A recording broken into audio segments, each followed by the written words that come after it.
नमस्कार, बहुत स्वागत आप सभी का आपके प्रोग्राम कहानी कुर्सी की में। मैं हूं सौरभ शर्मा, आपके साथ हमारे साथ मेहमान हर्षवर्धन त्रिपाठी जी, विजय त्रिवेदी जी, प्रोफेसर संगीत रागी जी, समीर चौगांवकर जी हमारे साथ हैं। सर, बहुत स्वागत आप सभी का।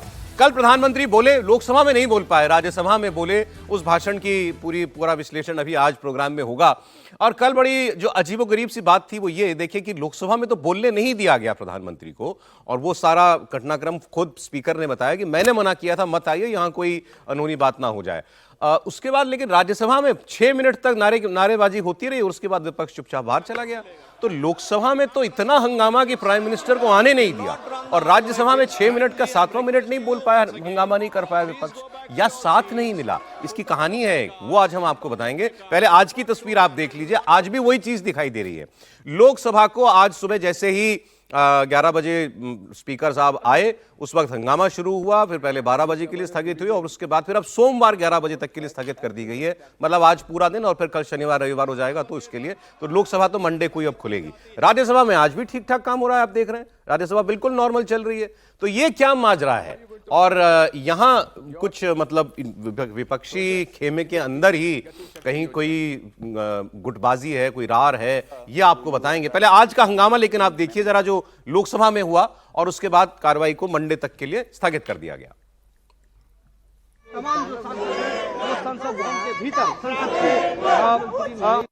Priyanka Gandhi India US deal को लेकर के बाहर प्रदर्शन कर रही हैं, ट्रैप डील बता रही हैं उसको। लोकसभा की तस्वीर दिखाइएगा हंगामे वाली, आज वाली। अगर आप ऐसे चाहते हैं तो कैसे कैसे चलेगा, नहीं चलेगा। I can't run the house like this, I can not run the house like this. Kindly I am requesting you once again, please go back to your seats, put down the placards, do not show them, this is not correct. आप अगर ऐसा करते हैं तो house नहीं चलेगा, मुश्किल होगा, मेरे को चलाना मुश्किल होगा। सभा की कार्यवाही सोमवार दिनांक 9 फरवरी 2026 को प्रातः 11 बजे तक के लिए स्थगित की जाती है। तो इस तरीके से लोकसभा की कार्रवाई स्थगित कर दी गई। लेकिन आपको बता दें, कांग्रेस की कोशिश ये पूरी थी कि कल प्रधानमंत्री को राज्यसभा में भी बोलने में उनको टोका जाए, लेकिन वो कार्रवाई, वो उनकी मंशा जो थी वो पूरी हो नहीं पाई। लोकसभा की तरह राज्यसभा में वैसा हंगामा वो कर नहीं पाए। लेकिन यहां पर विपक्षी दलों को ऐसा लगा कि कांग्रेस को बाकी विपक्षी दलों का साथ नहीं मिल रहा है। यह थी मेन खबर, जिसकी वजह से उनका विरोध प्रदर्शन राज्यसभा में सिर्फ 6 मिनट ही जारी रह सका, और उसके बाद उनको वॉकआउट करना पड़ गया। बल्कि पता तो यहां तक चला है कि बाकायदा राज्यसभा में कैसे प्राइम मिनिस्टर को बोलने से रोकना है, इसके लिए एक विपक्ष की मीटिंग भी हुई थी, और वहां उनकी हां में हां मिलाई बहुत सारे दलों ने। टीएमसी वालों ने भी बहुत हां में हां मिलाई, हां साहब राज्यसभा में भी देख लेंगे प्रधानमंत्री को कैसे बोलते हैं, हमारे एलओपी को नहीं बोलने दिया तो। लेकिन जब वहां मौका आया विरोध करने का, तो पता लगा टीएमसी वाले तो थे ही नहीं, कांग्रेस वाले अकेले पड़ गए। जो वो शिवसेना यूबीटी की सांसद है प्रियंका चतुर्वेदी, वो आराम से बैठी रही, वो पूरा समय बैठी रही।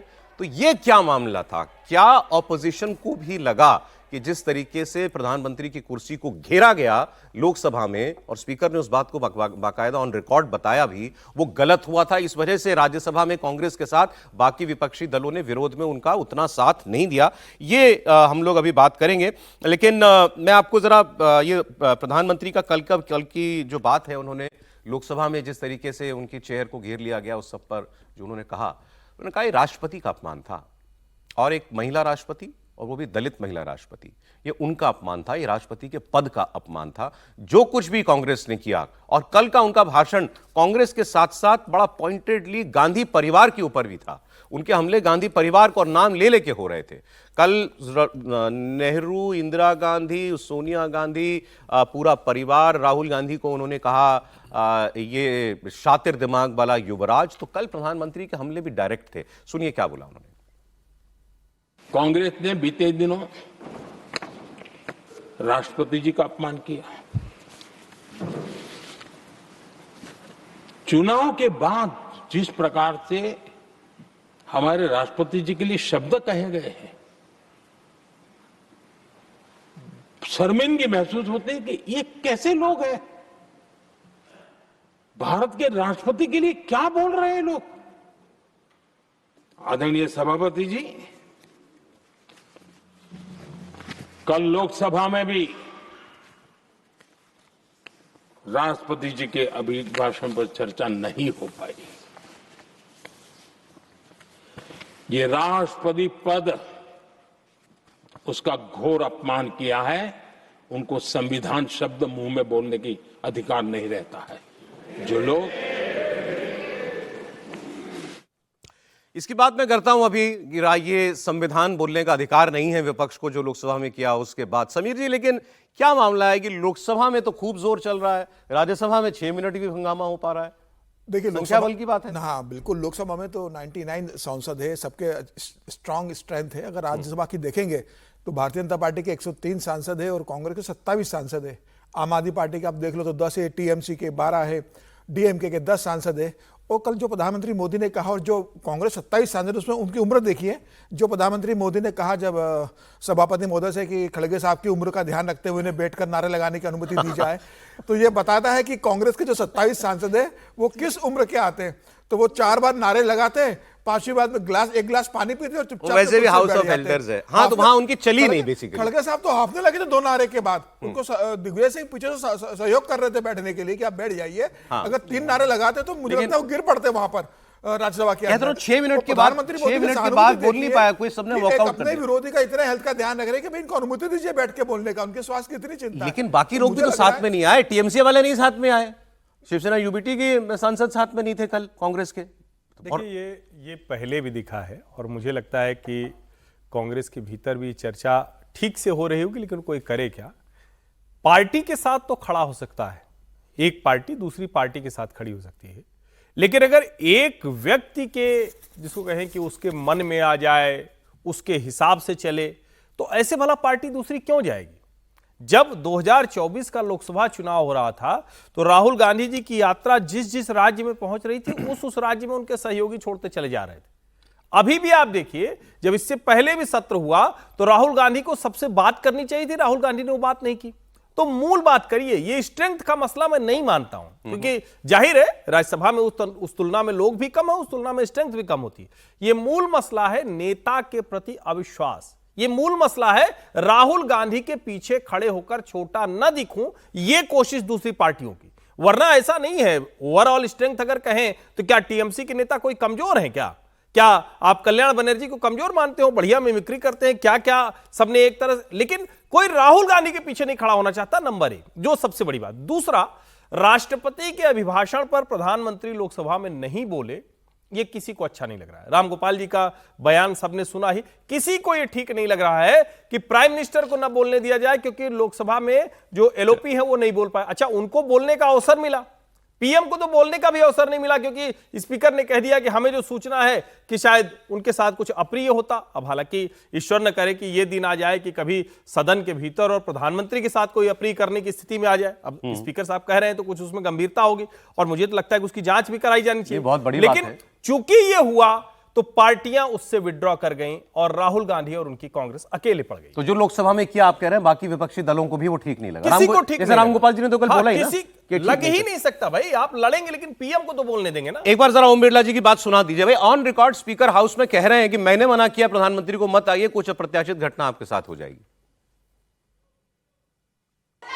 तो मेरे पास पुख्ता ऐसी जानकारी आई कि कांग्रेस पार्टी के कई सदस्य माननीय प्रधानमंत्री जी के आसन पर पहुंचकर कोई भी अप्रत्याशित घटना कर सकते थे। ये दृश्य मैंने सदन में देखा भी सही। अगर ये घटना हो जाती तो ये अत्यंत अप्रिय दृश्य देश के लोकतांत्रिक परंपराओं को तार तार कर देता। इसको टालने के लिए मैंने माननीय प्रधानमंत्री से आग्रह किया कि उन्हें सदन में नहीं आना चाहिए। अब इसमें आपको एक मजेदार बात मैं बताता हूं। हमारे पॉलिटिकल एडिटर देवेंद्र पराशर ये जानकारी दे रहे थे कि स्पीकर को इस बारे में, ये तो जो तस्वीरों में आप अभी देख रहे हैं कि ये इतनी गिनती के नेता, महिला सांसद सब वहां जाकर के खड़ी हो गई थी, तो ये तो जब हुआ तब हुआ। स्पीकर को इसकी खबर पहले लग चुकी थी कि ये होने वाला है। स्पीकर ने पहले ही मना कर दिया था कि आप मत आइए। ऐसा नहीं कि ये तस्वीरें देख के मना किया, ये बाद में हुआ। स्पीकर को पहले ये पता चल गया था कि कुछ कांग्रेस के लोग यहां पर ऐसा हंगामा करने वाले हैं। मजेदार बात यह कि ये बात उनको कांग्रेस के लोगों ने ही बताई। ये हमारे पॉलिटिकल लीडर बता रहे हैं, एक जो कुछ कांग्रेस के सांसदों ने जाके स्पीकर को बताया कि साहब बहुत कुछ हंगामा आज होने वाला है, आप देख लो आप कैसे चलाओगे उस ये वक्त क्या समय। कुछ कपड़ा उपड़ा भी लिए हुए हैं क्या वो एक साथ? पोस्टर्स थे वो बैनर वगैरह है, बैनर पे लिखा हुआ था जो उचित समझे करें, वही लाइन जो उन्होंने आर्मी चीफ को बोली। तो ये मामला जो है लीक हुआ, मुखबिरी हुई कांग्रेस के कैंप से, स्पीकर को पहले पता लग गया। लेकिन आप सोचिए कितनी बड़ी बात है कि स्पीकर मना कर रहे हैं प्राइम मिनिस्टर को, मत आइए साहब, यहां पर कुछ सुरक्षा का मामला ना बन जाए। सर ये गंभीर मसला है कि प्राइम मिनिस्टर की सुरक्षा को लेकर बात हो, लेकिन ये बात स्पीकर साहब को पता है, प्राइम मिनिस्टर की सिक्योरिटी को नहीं पता है। और ये मैं पहली बार देख रहा हूँ कि हाउस के अंदर प्राइम मिनिस्टर की सिक्योरिटी यदि गंभीर, ये तो बहुत गंभीर मसला है। इस पर तो स्पीकर साहब को तुरंत इस पर जांच भी बैठानी चाहिए थी, करना चाहिए था। प्राइम मिनिस्टर सिक्योरिटी पर भी सवाल होते हैं, इस संसद की जो सिक्योरिटी है, लोकसभा, और जो लोकसभा में चिंता हो रही है सुरक्षा की, वो राज्यसभा में नहीं हो रही है प्रधानमंत्री जी को लेकर। वहां नहीं था ऐसा मामला नहीं। नहीं, संसद के अंदर तो पूरा सिस्टम है सिक्योरिटी का, वहां पर मार्शल्स हैं, सब कुछ है, और प्राइम मिनिस्टर के साथ कोई ऐसा कर सकता है? ये जो हुआ वो बहुत अप्रिय है। ऐसा नॉर्मली नहीं होता कि प्रदर्शन विपक्ष के हों, लेकिन वो सब लोग अपनी साइड में प्रदर्शन करते हैं। जो विपक्ष की साइड तो है, प्रधानमंत्री की कुर्सी पर खड़े हैं। प्रधानमंत्री की कुर्सी तक पहुंचना ऐसा कभी यही नहीं होता, अपने आप। नॉर्मली नहीं होता कि इस तरह से किया जाए, और उसको एक कारण कहा जा सकता है। हालांकि ये कहना कि कांग्रेस के लोगों ने ब्रीच किया, तो ये कोई बहुत स्पीकर साहब के लिए पॉजिटिव बात नहीं है। उनकी तो सिक्योरिटी सिस्टम अपना होना चाहिए ना, कि कांग्रेस के लोग नहीं बताएंगे सर, मैं उन्हें। कह रहा हूं कि अगर कांग्रेस के लोगों ने कोई issue इंटरनली नहीं है। नहीं, इसको कांग्रेस ने non-issue हुआ है। इंटरनली ये तय किया कि हमें ऐसा करना है, ये भाई ये सांसद जो है, महिला सांसद, ये वहां जाकर के खड़ी हो जाएंगी और नारे लगाएंगी, तो ये तो कांग्रेस के अंदर तैयारी हुई ना। हाँ, वो ठीक उसकी है। मैं कह रहा हूं वो बात स्पीकर को बता दी किसी ने। ठीक है, लेकिन इस वजह से स्पीकर ने किया ऐसा मैं नहीं समझता। उनको अपने तरह से सुरक्षा की चिंता रही होगी, वो गंभीर मसला है। और मैं तो पहली बार ऐसा देख रहा हूँ, मतलब पहली बार नहीं हुआ होगा कभी, लेकिन मोटे तौर नहीं, पर ऐसा तो होता, सर नहीं ध्यान ऐसा में नहीं आता होता। है। आपके अरे मैं देखिए- वो चित्र देख रहा था 2004 के, जब मनमोहन सिंह को भी विपक्ष के सांसदों ने ऐसे ही घेर लिया था, और वो भी राष्ट्रपति के अभिभाषण का मसला था। अच्छा, ठीक है। उस समय शायद यही लोग होंगे इधर की तरफ बैठे हुए विपक्ष में। गलत BJP था के वो लोग। भी, ये भी गलत वो है। भी गलत था, ये अरे, भी गलत था। राहुल गांधी इसकी कुछ एक चिंता इस पर कांग्रेस की करनी कुछ एक चाहिए। पोस्ट में आपको बताता और हूं, एक राहुल चीज और गांधी मैं ने बता दूं कि राज्यसभा में जो हुआ ना, जी वो कोई भी कारण रहा होगा, ये हो सकता है कि सब लोग साथ नहीं दिया होगा उन्होंने, लेकिन प्रदर्शन करने का यही तरीका है कि आप 2-4-5 मिनट हंगामा कर लें, प्रदर्शन कर लें, और नहीं पसंद है तो वॉकआउट कर लें। वॉकआउट करना मतलब विरोधी है। इसमें कोई वो ऐसा वो ठीक, नहीं ठीक, है। ठीक, लोकसभा बिल्कुल में भी ऐसा ही किया जा पिछली सकता बार जैसे नारेबाजी किया था, कुछ भी कर नारेबाजी सकते हैं। करके नहीं, वॉकआउट ये देखिए 2-3 पोस्ट सर बता रहा हूं। राहुल गांधी ने लिखा है, बस सवालों से इतनी घबराहट, मोदी जी सच्चाई से ऐसा डरे, झूठ की शरण ले ली, खैर जो उचित समझा वो किया। पवन खेड़ा जी लिख रहे हैं, लोकसभा तो झांकी है, पीएमओ से भगाना बाकी है। लोकसभा में नहीं आने दिया, भगा दिया, अभी पीएमओ से आपको भगाएंगे। और ये जो हुआ कल, जो ये सब कुर्सी घेरने वाला, इस पर भी पवन खेड़ा जी ने लिखा, और उन्होंने ये कहा कि ये कि स्पीकर खबरें प्लांट करा रहे थे मीडिया में कि ऐसा ऐसा कांग्रेस के सांसदों ने, महिला सांसदों ने प्रधानमंत्री को ना आने देने के लिए उनकी कुर्सी को घेर लिया था। प्लांट क्या, उन्होंने तो ऑन रिकॉर्ड बोला इसे प्लांट क्या है। उन्होंने तो बात सदन के अंदर हाउस में बोली है बात, इसमें प्लांट की खबर कहां से आती है। लेकिन आगे जो वो कह रहे हैं कि महिलाओं द्वारा क्या महिलाएं हिंसक हो सकती हैं, मीडिया से भी कह रहे हैं वो, आप बताइए। प्रधानमंत्री से भी कह रहे हैं, क्या महिलाएं हिंसक हो सकती हैं? क्या महिलाओं द्वारा विरोध करना आतंकवाद है? क्या दलित महिला सांसद के खड़े होने से मोदी सरकार असहज हो गई थी? पत्रकारों को भी कह रहे हैं, क्या उनको अछूत मानते हैं? मोदी सरकार की और पत्रकार देश की महिला, खासकर दलित महिलाओं से माफी मांगे। अब हमने जब ये बताया था कि ये दलित महिलाएं थी वहां पर, तो बहुत से लोग यकीन नहीं कर रहे थे, पूछ रहे थे आपको कैसे मालूम कि दलित महिलाओं को खास करके भेजा गया था। लीजिए, कांग्रेस पार्टी के एक सीनियर नेता खुद कह रहे हैं, महिला दलित नेताओं को वहां पर लगाया गया था, तैनात किया गया था कांग्रेस पार्टी की तरफ, स्ट्रैटेजी के तौर पर लगाया गया था, ताकि मौका मिल सके बाद में कहने का कि दलित महिलाओं का अपमान हो रहा है। सर देखिए, पूरा कल भी इसका हमने जिक्र किया था और आज भी फिर इसे दोहराना चाहूँगा कि ये पूरा जो लेफ्ट का जो गिरोह काम करता है, लेफ्ट का गिरोह क्या करता है, पार्लियामेंट से नहीं मैं तरीका उनका बता रहा हूँ कि ये हमेशा महिलाओं को करती हैं। जेएनयू में आप जाएंगे, देखेंगे महिलाओं को आगे कर देंगी। और चूंकि एबीवीपी वाले बेचारे अधिकांश लड़के ही होते हैं, यदि कुछ भी टच भी बॉडी वगैरह किया, सेक्सुअल हरासमेंट का केस उनको झेलना पड़ता है। और ऐसे पता न जाने कितने एबीवीपी के लड़कों के जिंदगी बर्बाद करने के लिए लेफ्ट के गिरोह वाले छात्र संगठनों ने पूरा ये काम कर रहे हैं। तो ये लेफ्ट के काम करने का तरीका है। राहुल गांधी का आजकल संस्कार जो है ना, पूरा वहीं से आ रहा है। पूरा जो वामपंथीकरण हो गया उनका, मतलब है क्या, वही उनको चला ही रहा है। वामपंथ अपने तो जमीन के रसातल में 5 फुट नीचे चला गया है, 6 फुट, वो कहीं बचा नहीं। नक्सलवाद ये सब आप कह रहे हैं ये लेफ्ट की प्लेबुक है? मैं स्ट्रेटजी वही है, काम वही करने का तरीका वही है। कल जाकर के आप एक अंदाजा लगाइए कि कल जाकर के प्रधानमंत्री वहां पर आते और उनके आसन के पास आकर के 8-10 लोग चले जाते, हो सकता है कि भारतीय जनता पार्टी के सांसद भी आते और वहां पर मारपीट जैसी होती, जिसे हम कहते हैं झगड़ा जैसा हो जाता, बात बतौवल होता, झगड़ा होता, पूरी दुनिया में धक्का मुक्की होती और ये पूरी दुनिया में तस्वीर जाती। तो इससे किसकी छवि को खतरा था? भारत की छवि को खतरा था। और वो पूरी तरीके से नरेंद्र मोदी को अपमानित करने के लिए, और उनके साथ मैं ये नहीं कहूंगा कि उनकी सुरक्षा को बहुत बड़ा खतरा होता, उनको अपमानित करने के लिए। हाँ, तो इनकी हैसियत नहीं है। एक रिएक्शन इसी पर कांग्रेस पार्टी के राज्यसभा के सांसद हैं इमरान प्रतापगढ़ी। इन्होंने यही सवाल उठाया कि आप कह रहे हैं कि प्रधानमंत्री पर लोकसभा में, पार्लियामेंट में हमला होने वाला था, ये स्पीकर साहब ये कह रहे हैं, तो फिर तो शर्म सरकार को आनी चाहिए कि आप कैसी सरकार चला रहे हो, कैसी संसद चला रहे हो।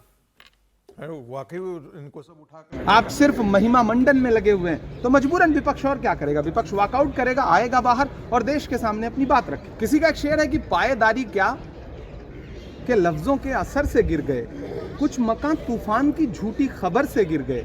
कौन सा सूत्र है आपके पास जो बता रहा है कि महिला सांसद आप पे हमला कर देंगे? अगर देश की लोकसभा में आप सुरक्षित नहीं हैं और ना आने का बहाना बनाने के लिए आप महिला सांसदों के सवाल पूछने के तरीके पे सवाल उठा रहे हैं, तो मुझे लगता है ये बहुत हास्यास्पद है और पूरे देश को, लोकसभा स्पीकर महोदय की इस बात पे हंसी आ रही है। मैंने भी जब सुना था तो मुझे बड़ी हंसी आई। सीधी सादी महिला सांसद आप पे हमला कर देंगे, मतलब कमाल। तर्क भी गढ़िए तो अच्छे गढ़िए ना, ये फालतू के तर्क हैं जो आप गढ़ रहे हैं।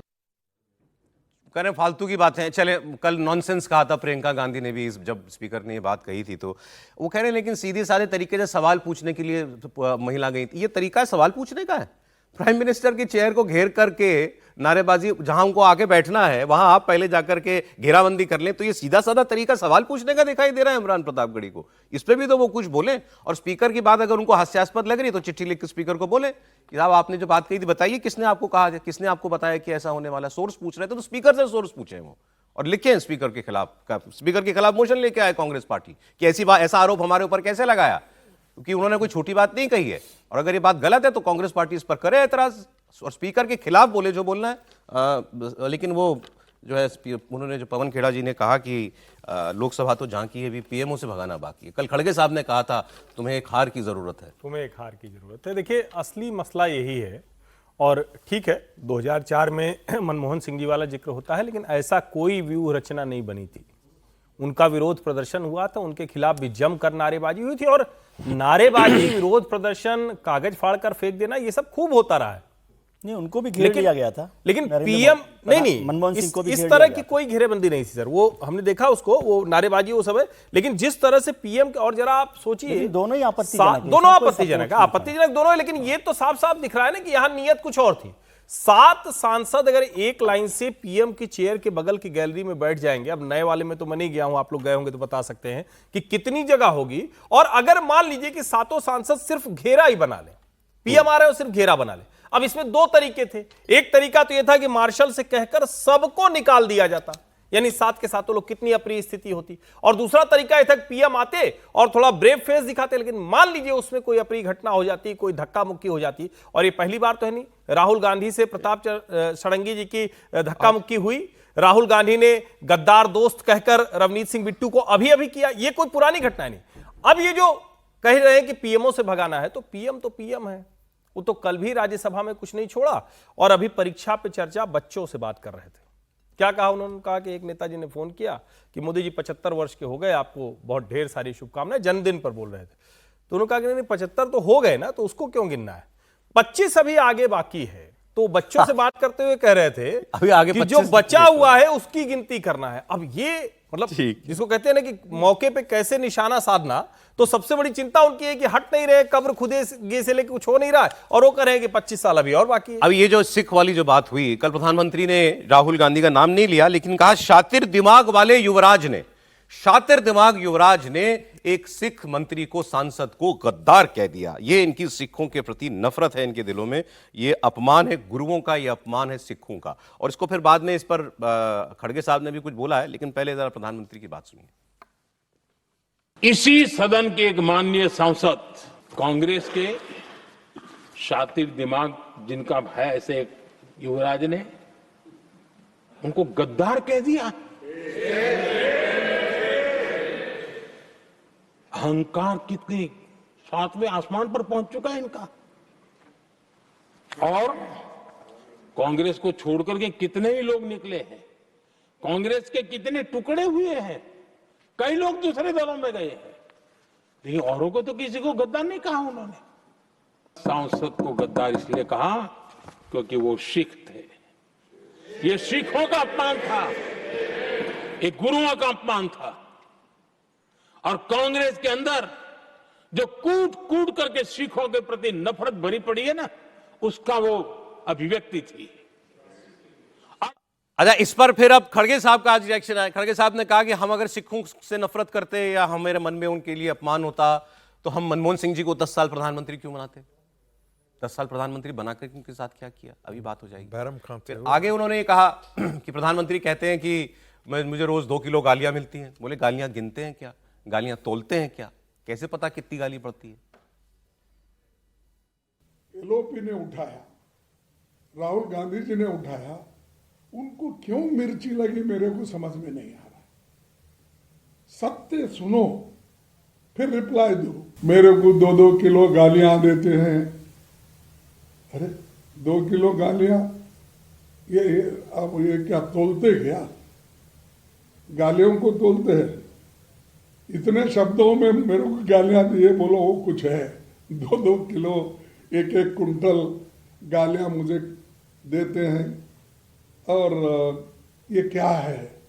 इतना निराशा की बात कर रहे हैं कि उनमें हमारे जो मुद्दे हमने उठाए थे लोकसभा और राज्यसभा में, उसका रिप्लाई देने के पास उनमें कोई शक्ति नहीं थी और उनके पास कोई तथ्य भी नहीं थे। वैसे प्रधानमंत्री ने कहा शातिर दिमाग युवराज। देखिए, कल नड्डा जी ने क्या कहा था सुबह सुबह? अबोध बालक। अब अबोध बालक है या शातिर दिमाग है, दोनों तो नहीं हो सकता। नहीं, अबोध बालक भी शातिर दिमाग होता है। शरारती बच्चे कई बार ऐसे होते हैं जो ये सब काम करते रहते हैं, और राहुल गांधी तो शरारती बच्चे की तरह काम करते ही हैं, इसमें कोई दो बात क्या है। और खड़गे जी, जब मैं तो अभी देख रहा था, खड़गे जी जब अध्यक्ष के आसन पर बैठते होंगे तो लगता होगा कि मैं अध्यक्ष के आसन पर अध्यक्ष के लायक हूँ, इसलिए यहाँ पर हूँ, क्योंकि गांधी परिवार के प्रति सबसे वफादार हैं। मनमोहन सिंह के क्या क्वालिफिकेशन था? मनमोहन सिंह के लिए सबसे, जिसे हम कई बार कहते हैं ना, हार्मलेस क्रिएचर, माने वो आपको कोई नुकसान नहीं पहुंचा सकते थे।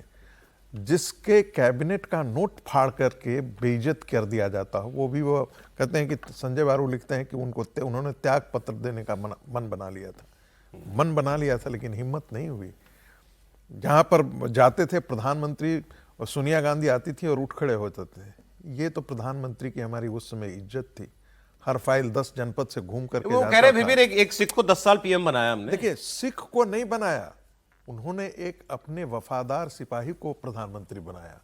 सिख होने के कारण नहीं बनाया। अच्छा, इसलिए बनाया क्योंकि वो सबसे वफादार सिपाही थे। वो बैरम खां की भूमिका में वहां पर थे, जो उनको संभाल करके जब तक जो राज खड़े ना हो जाए तब तक उनके लिए था। नहीं, ये मतलब ऐतराज क्या है इसमें? सिख होने के नाते ही बनाया, क्योंकि जिस तरह का नरसंहार 1984 में हुआ था, उसके बाद और कोई तरीका नहीं था। बूटा सिंह को उनको इसीलिए वो करना था, बूटा सिंह को राष्ट्रपति बनाया, इसीलिए बनाया। और अगर आप ध्यान से देखें, ये मतलब अगर आप पूरा गांधी जी की हत्या के बाद जिस तरह से चित्पावन ब्राह्मणों पर हमला हुआ और इंदिरा जी की हत्या के बाद जिस तरह से सिखों पर हमला हुआ, ये कांग्रेस के कैरेक्टर में है कि एक कोई होता है तो पूरे उस समाज से जोड़कर उसको करते हैं। ये कोई छिपी हुई बात थोड़ी ना है।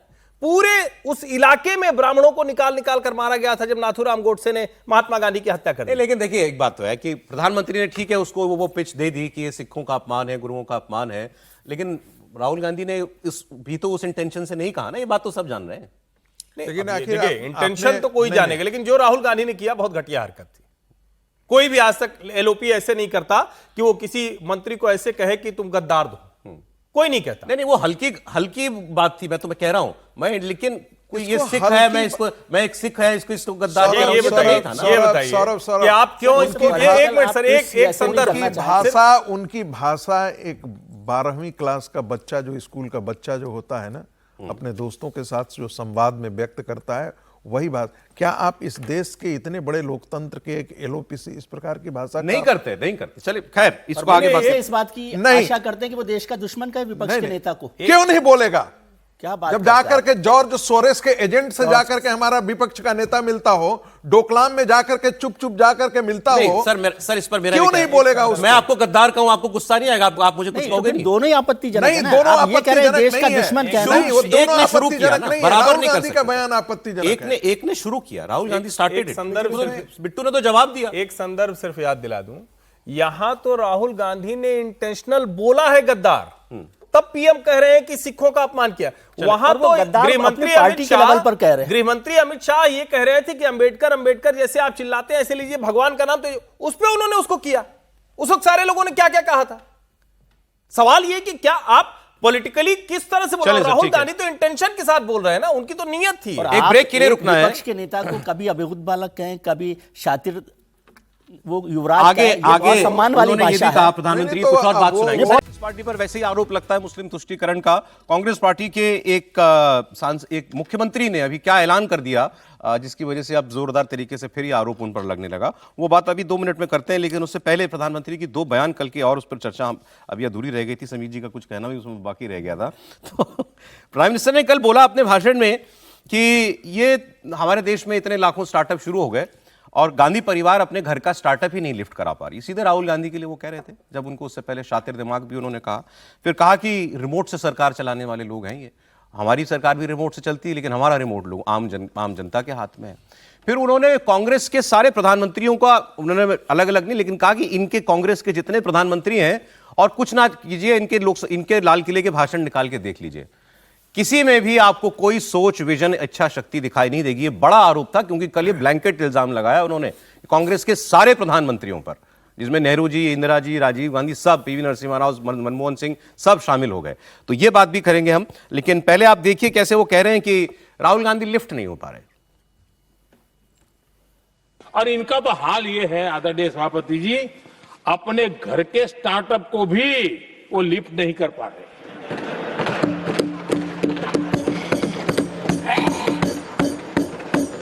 इनकी सरकार रिमोट से चलती थी, मेरी सरकार भी रिमोट से चलती है। 140 करोड़ देशवासी मेरा रिमोट है।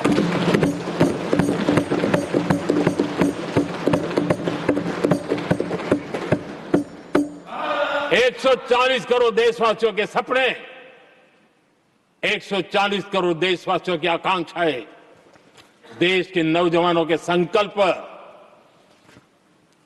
इनके लिए हम जीते हैं। कल इसी भाषण पर शाम को चर्चा हो रही थी, तो एक सीनियर व्यक्ति बोले कि भाई प्रॉब्लम यह है कि राहुल गांधी को उम्मीद भी नजर नहीं आ रही है।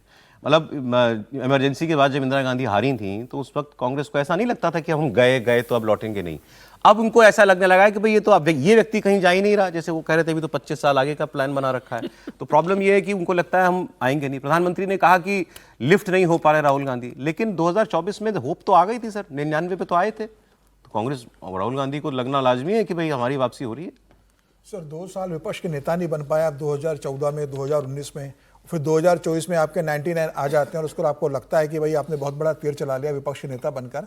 अगर कांग्रेस इसी में खुश है, और कितने राज्य जहां कांग्रेस के पिछले 3 चुनाव से खाता नहीं खुल रहा है, आप दिल्ली का देख लीजिए, आपके ही तमाम राज्य जहां भारतीय जनता, जहां कांग्रेस के सांसद राज्यों में नहीं आ रहे हैं, विधानसभा और में उस स्थिति में अगर राहुल गांधी ये कहे और राहुल गांधी खुद चुनाव हार जाए और फिर उनको चुनाव के लिए दक्षिण के राज्य का जाना पड़े, तो मुझे लगता है कि कांग्रेस की स्थिति, प्रधानमंत्री बयान कर रहे थे, अगर प्रधानमंत्री ये बात कहते हैं कि कांग्रेस के प्रधानमंत्री में सरकारें रिमोट से गांधी परिवार चलाता था, तो ठीक है, जवाहरलाल नेहरू रिमोट से चलाई, इंदिरा गांधी ने रिमोट से चलाई, लेकिन उनके पास वो कद था क्या राहुल गांधी के पास वो कद है जिस तरीके से चला सकते हैं? आज प्रधानमंत्री अगर रिमोट से चलाते हैं, अब वो 140 करोड़ लोगों की बात कर रहे हैं, ये एक बात मान भी ली कि प्रधानमंत्री मोदी अगर रिमोट से सरकार चला रहे हैं तो आज वोट प्रधानमंत्री मोदी के नाम पे पड़ रहा है। आज ये मैंडेट है प्रधानमंत्री मोदी के नाम पे, उनके काम के दम पर पड़ रहा है।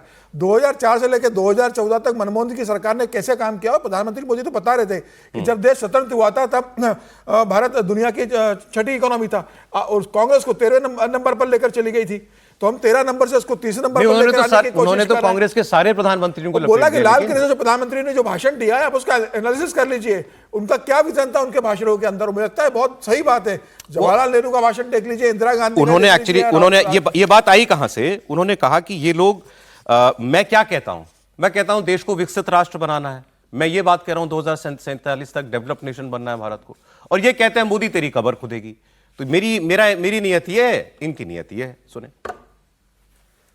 अर्थव्यवस्था को नई गति प्रदान की है। मोहब्बत की दुकान खोलने वाले मोदी तेरी कब्र खुदेगी के नारे लगा रहे हैं जी। ये कौन सी मोहब्बत की दुकान है जो देश के ही किसी नागरिक के कब्र खोदने के सपने देखती हो? ये कौन सा संविधान से उन्होंने सीखा है जो देश के ही किसी नागरिक के कब्र खोदने की बात करते हो? क्या ये संविधान का अपमान नहीं है?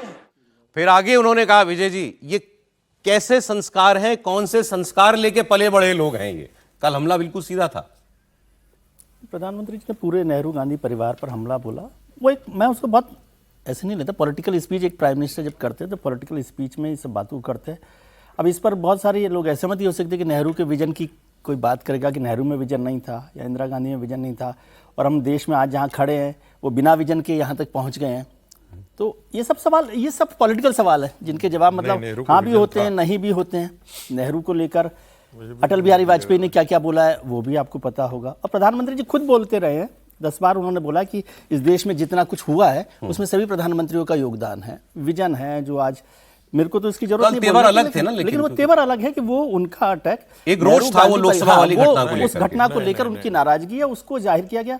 इसलिए मैं इसको बहुत आपत्तिजनक तरीके से नहीं देखता, एक पॉलिटिकल स्टेटमेंट के तौर पर या पॉलिटिकल एड्रेस के तौर पर देखता हूँ। इसको ये समझना कि नहीं वो कह रहे हैं उसको अब आप ये बताने लगे कि क्या क्या नेहरू ने किया, इंदिरा ने किया, इसका कोई मायने नहीं है। नहीं, नेहरू के पास विजन था, बिल्कुल विजन था। विजन नहीं होता तो हम 62 ऐसे ही थोड़े हार जाते हैं। बोलते ना कि हमको शस्त्र रखने की जरूरत नहीं है, हमको ताकत रखने की जरूरत नहीं है, हमको न्यूक्लियर वेपन्स रखने की जरूरत नहीं है। नेहरू के पास विजन नहीं होता तो जॉन ऑफ कैनेडी को गिड़गिड़ाते हुए थोड़े कहते कि हमको 12 स्क्वाड्रन भेज दीजिए, नहीं तो सब मणिपुर, आसाम, ये सारे मेघालय सब चाइना परास्त कर देगा। उनको विजन होता तो उनके पास विजन नहीं था तो सरदार पटेल ने तो 1949 ये एक पक्ष है सर, IIT, IIM, इसरो। एक बार सुन लीजिए, कोई भी प्रधानमंत्री होता, बाकी लोग जगह स्पेस सेंटर नहीं बनाया है, बाकी जगह और टेक्नोलॉजी सेंटर नहीं बनाया है। कैसी बातें आप कर रहे हैं? ये बिना जैसा लग रहा है बनाया तो पाकिस्तान ने भी है, लेकिन उसने कौन सा तीर चलाया आज तक? सुन लीजिए, उस समय यदि और भी लोग होते ना तो देश की तस्वीर कुछ और होती। कम से कम देश अपना गिरवी तो नहीं रखा होता ना, 62 की तरह गिरवी नहीं रखा हुआ। तिब्बत को हम खत्म करके ये फेलियर्स हैं नेहरू के, सिर्फ वही फेलियर्स नहीं है, लेकिन सिर्फ फेलियर्स हैं नेहरू के। सिक्योरिटी काउंसिल में जाने का क्या फेलियर्स है? आप मैं प्रोडक्शन के लेवल पर बात करते हैं। उन 17 साल केवल फेलियर ही फेलियर रहे। अरे सर, आप गेहूं तो आप मंगा करके सड़े गेहूं आप खाते थे, ये उनकी उपलब्धि थी। एक कहावत चलती है हिंदी में कि सोता तो जगे, जगता क्या जगे। आप सोता हुआ आदमी हो उसको जगा सकते हैं, लेकिन अगर जागा हुआ आदमी और वो सोने का बहाना कर रहा हो तो नहीं जगा सकते किसी भी कारण से। वो तो हम नेहरू गांधी परिवार के लिए बोलते हैं ना कि से जो है वो हिंदू ग्रोथ रेट था 2.3%, 2.4%, ये उनके देश के लिए विजन था। चाइना और हम दोनों एक ही साथ खड़े हुए थे, वो कहां से कहां निकल गया, हम कहां से कहां गर्त में आगे भी कांग्रेस की बात मैं आपको बता रहा था कि और उसके बावजूद भी हम उनकी दुनिया नहीं, एक लाइन हो जाना चाहिए ये बात कि उनकी वैश्विक नीति के बारे में बड़े ढोल पीटने वाले लोग पूरा का पूरा किताब रंगा हुआ सिलेबस में डाल करके लोग उन्हीं को चाचा नेहरू को पढ़ाते रहे थे। चाचा हो या ना हो, लेकिन उनको चाचा नेहरू बना कर आपने अब तो अरे वही तो किया। वही तो किया आपको गया। जोड़ना चाह रहे हैं, आपका लग रहा है मुझे मुख मुद्रा से। नहीं नहीं, मैं जोड़ना नहीं चाह रहा हूं। मुझे लगता है विजन नहीं था ये कहना तो बिल्कुल गलत है। विजन तो हर एक का होता है। नेहरू जी का विजन, वो जिस तरह से पले बढ़े, वो एक अंग्रेजियत के माइंडसेट में पले बढ़े, इसीलिए वो विजन था। वरना भारत का प्रधानमंत्री वो अंग्रेजी में सोचना, अंग्रेजी में बोलना, अंग्रेजी में करना, अंग्रेजों की तरह रहना, अंग्रेज बन जाना, ये इच्छा ना होती मेरी। बस ये एक अच्छा लाइन चले थी। सर समय चला जाएगा नहीं सर। था तो थोड़े मुस्लिम आगे मैं आपको बता रहा था कि सेकुलर हो गया है। किस कांग्रेस के विजन ही तो था मुख्यमंत्री ने उनका। फिर ऐसी बात की। अब मुस्लिम तुष्टीकरण का आरोप लगे कि ना लगे। रेवंत रेड्डी तेलंगाना के मुख्यमंत्री है। मुझे जहां तक ठीक अगर याद आ रहा है तो इन्होंने कुछ दिनों पहले स्टेटमेंट दिया था, मुस्लिम मतलब कांग्रेस, कांग्रेस मतलब मुस्लिम, ऐसा statement कांग्रेस है तो मुस्लिम है। हाँ कुछ तो कांग्रेस ऐसा है, दिया था हाँ, शायद, बिल्कुल। ऐसा कुछ स्टेटमेंट था। अब उन्होंने मुस्लिम आरक्षण का कार्ड खेला है। उन्होंने कहा हमने जाति जनगणना करा दी है, हमारे पास अब आंकड़े हैं।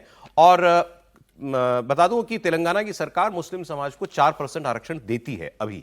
लेकिन ये देश से कई राज्यों ने कोशिश की है, कर्नाटक में भी ऐसी कोशिशें हुई और राज्यों ने भी प्रयास नायडू किया। साहब का भी नाम लीजिए।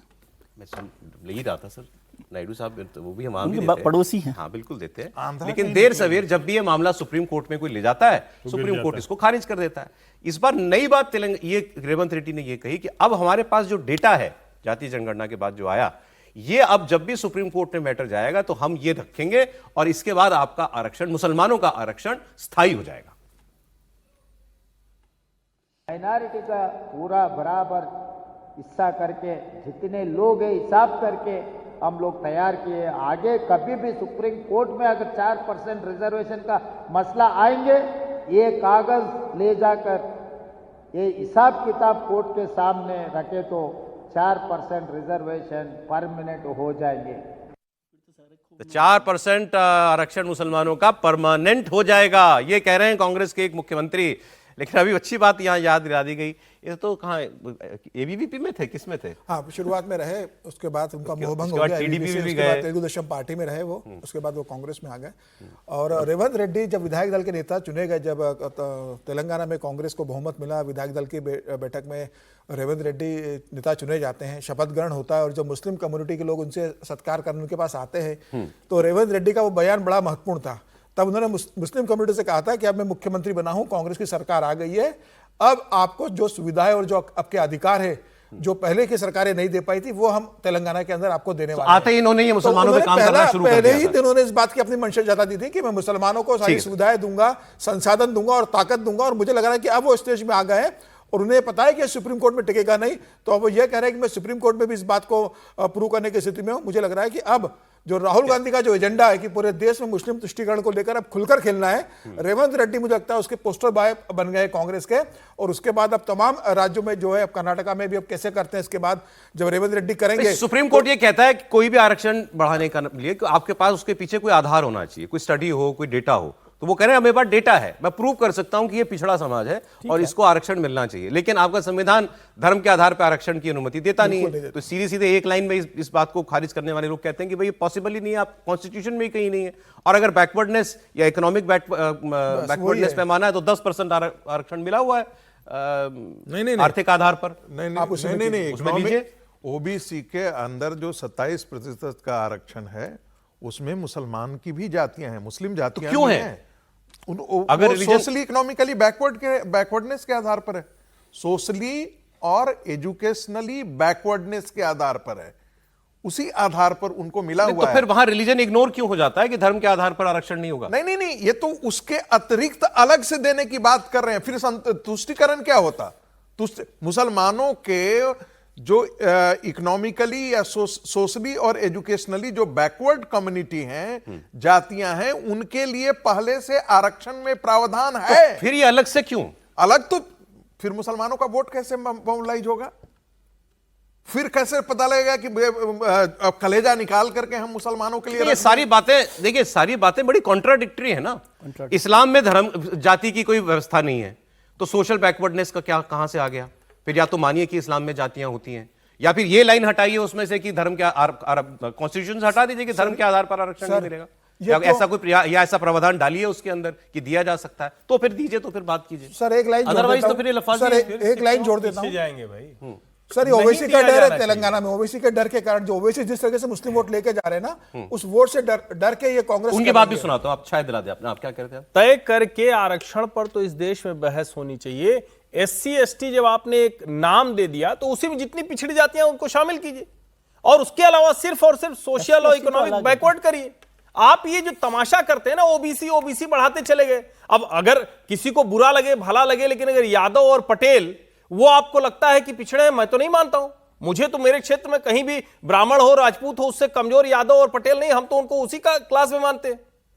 जब तक आप इस डिबेट को सही तरफ नहीं ले जाएंगे तब तक ये नहीं होने वाला। मैं ये कह रहा हूं, वरना वो करेंगे। आप तो फिर दूर चले गए। मैं तो पहले तो बेसिक प्रेमाइस की बात कर रहा हूं सर। मैं कह रहा हूं इस्लाम में अगर जाति है तो फिर जाति माने, फिर उसके आधार पर ओबीसी कैसे हो सकता है मुसलमान जब उसमें जाति नहीं है? मैं कह रहा हूं पहली बात तो नहीं होना चाहिए। हाँ। लेकिन सोशल और इकोनॉमिक पैरामीटर पर अगर दे रहे हैं तो फिर तो क्लास आपने अलग क्रिएट कर दिया ना। तो उसका तो 10% अलग से दिया ही रखा है। क्यों अलग से दिया हुआ है? वो भी गलत है ना।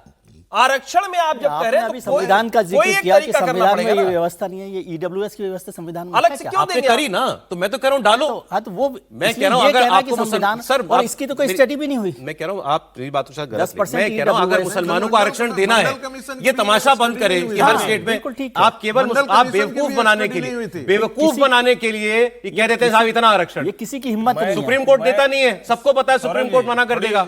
मैं ये कह रहा हूं फिर आप दबाव डालो कॉन्स्टिट्यूशन में। पॉलिटिकली सब लोग कमजोर लोग हैं और उसको एक्सप्लॉइट करना चाहते हैं। दोनों बातें फिर से आ जाए। मैंने जो बोला, मैं कह रहा हूं कि इस देश में न ईडब्ल्यूएस आरक्षण कीजिए न पिछड़ों का आरक्षण कीजिए।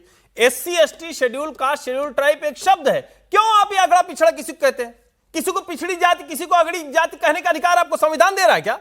और अगर ये कर रहे हैं तो आप तो फिर से गलत कर रहे हैं ना। आप किसी एक व्यक्ति को कहते हैं ये अगड़ा हो गया। ये तो आप 80 के बहस में चले गए कि ओबीसी कोई कैटेगरी है भी कि नहीं करना चाहिए ना। आप अगर 2026 में खड़े होकर ये बात कर रहे हैं, संविधान की बात कर रहे हैं, और शेड्यूल कास्ट शेड्यूल ट्राइब शब्द इसीलिए है अनुसूचित जाति जनजाति।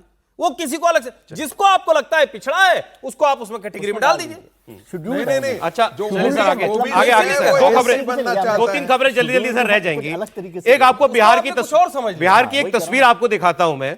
अच्छा, ये अगर बीते कुछ टाइम पहले की बात होती तो इतना हंगामा और झगड़ा होना था। बिहार की विधानसभा की तस्वीर, लेकिन कल मुख्यमंत्री जो है वो डपट रहे हैं तेजस्वी यादव को, लिटरली डपट रहे थे।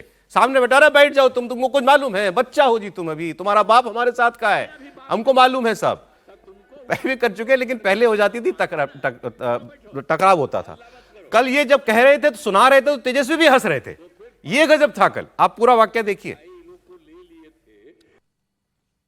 अरे तुम्हारा बाप मेरे समय का ना है, तुम्हारा भी बेटा, बैठो बैठो। अरे उसका सदिया भी बात में हुआ था, तब तुमको हुआ, तुमको तो करवे ना किए, हम पालते ना। चलो बैठो, हल्ला मत करो। तो फिर 5वां है, भाई लोग को ले लिए थे तो हम ही जो तैयार किए हुए थे, ये लोग आए थे शुरू होने के लिए, हमने बता दिया कि यही काम है, आया इसी को फिर बना दिए थे। और उसमें तो रहता ही था, ठीक रहता था, इधर उधर नहीं करता था। और उसके बाद अब इधर से उधर का, बैठो बैठो ना तुम, अरे कुछ नहीं बैठो। क्या करते थे, इधर से उधर करते थे। और इस बार जो तुमको रखे थे तो तुम कितना इधर से उधर कर करके लोगों को खींचने के लिए 6 आदमियों को कितना पैसा तुम दिया था।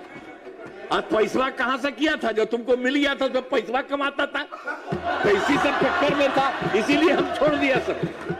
तो आप देख लीजिए सर।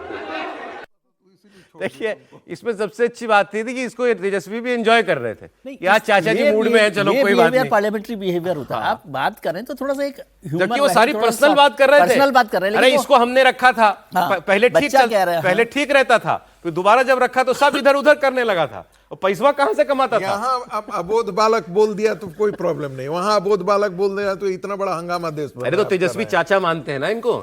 आप किस टोन में बात कर रहे हैं, क्या बोलेंगे? और आप किस टोन में बात कर रहे हैं उसकी बात। आप महत्व की बात कर रहे हैं। नीतीश कुमार 2 बार तेजस्वी के साथ रहे, सत्ता में हिस्सेदारी करी है, तो मिलकर सरकार चली है नीतीश कुमार के और तेजस्वी। बड़ा मजेदार था, वो तो रहेगा और भविष्य के लिए रास्ते में तो खड़े रहेंगे। लेकिन ये ज्यादा बेहतर है, यही उनकी कला है।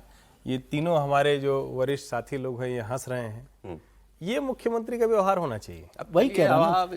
मतलब आप जरा सोचिए, जरा जमाने की बातें, अभी तो चुनाव नहीं, हो गया। सवाल ये है कि आप फिर वही तुमको हमने रखा था, तुमको हमने किया था, अब आप लोग यही इससे है। करें, अच्छा है, क्यों होना चाहिए भाई? जेडीयू से पूछिए ना। विधानसभा क्या ये हास्य व्यंग मजाक उसके लिए है? नहीं आप कभी फिर कभी आप वही तंग हो बात- सकता है। पुरानी आप बहस जो है छेड़ जब देंगे। तक रिजाइनेशन नहीं ले लेंगे चलिए नीतीश छोड़िए, जी से, अब तब अब तक आप जनता शांत ने नहीं उनके होंगे। नाम पे वोट दे के बैठाया है सर, कुछ नहीं कहा जा सकता। अब ठीक है, अब आगे योगी जी की एक बात आपको दिखाता हूं मैं।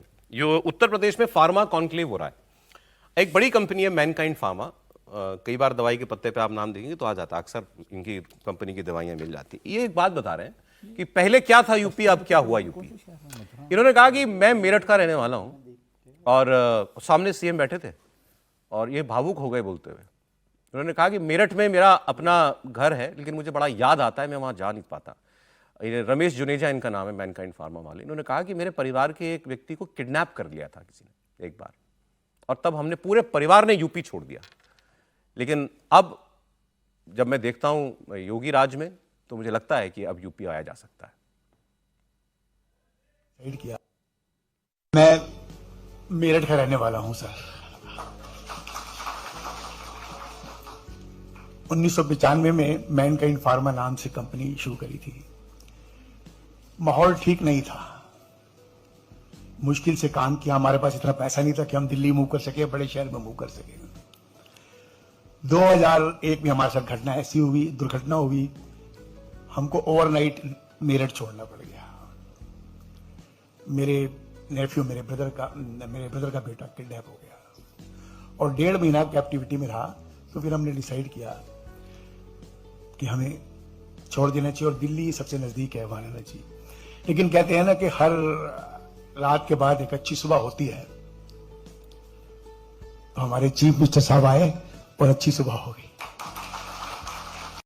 उन्होंने उस घटना के बाद, इतना बड़ा उद्योगपति है, इन्होंने राज्य ही छोड़ दिया। त्रिपाठी जी, नहीं देखिए, मतलब ये तो उनका अपना अनुभव है, लेकिन मैं अपने शहर का, और चूंकि वो हमारे जानने वाले हैं, उनकी सिविल लाइंस में बहुत बड़ी कोठी है प्रयागराज में अभी भी है। और आप यकीन मानिए, अतीक अहमद के डर से वो गेट बंद रहे, सिक्योरिटी कभी उनके यहाँ नहीं लगी थी, सिक्योरिटी लगने लगी, और उनको हमेशा ये डर लगा रहता था कब हमारी संपत्ति पे कब्जा कर लेगा। और ऐसा एक मामला नहीं है। तो योगी आदित्यनाथ ने उत्तर प्रदेश में ये तो कमाल का काम किया है। मतलब गाजियाबाद से लेकर गोरखपुर तक आप किसी हिस्से में इस तरह का कब्जा, इस तरह की गुंडागर्दी, इस तरह का जो कहते हैं ना कि भय का माहौल, वो तो पूरी तरह समाप्त हुआ। क्योंकि जुनेजा जी का तो अपना अनुभव है, तो वो दुरुस्त बात कर रहे हैं। मुझे याद आ रहा है, एक हमारे राष्ट्रीय सुरक्षा सलाहकार अजीत डोभाल साहब ने बहुत पहले एक स्टेटमेंट दिया था कि मुंबई जैसा हमला अगर पाकिस्तान ने कभी दोबारा भारत पर कर दिया तो फिर बलूचिस्तान इसके हाथ से निकल जाएगा। वैसा हमला तो खैर नहीं हुआ, लेकिन पाकिस्तान ने आतंकवादी हरकतें करना तो भारत ने नहीं छोड़ा। लेकिन मुझे लग रहा है वो उनकी बात अब सच होने का समय आ गया है। बलूचिस्तान पाकिस्तान से अलग होने के लिए पूरी तरह तैयार है, क्योंकि वहां इस वक्त ऐसी विद्रोह की आग धधक रही है, जंग है इस वक्त वहां पर। ये जितने संगठन है, BLA, BLO, BLF, ये Baloch liberation army, Baloch liberation front, इन सब ने जैसा हमला बोला ना, 12 से 14 शहरों पर एक साथ हमला किया।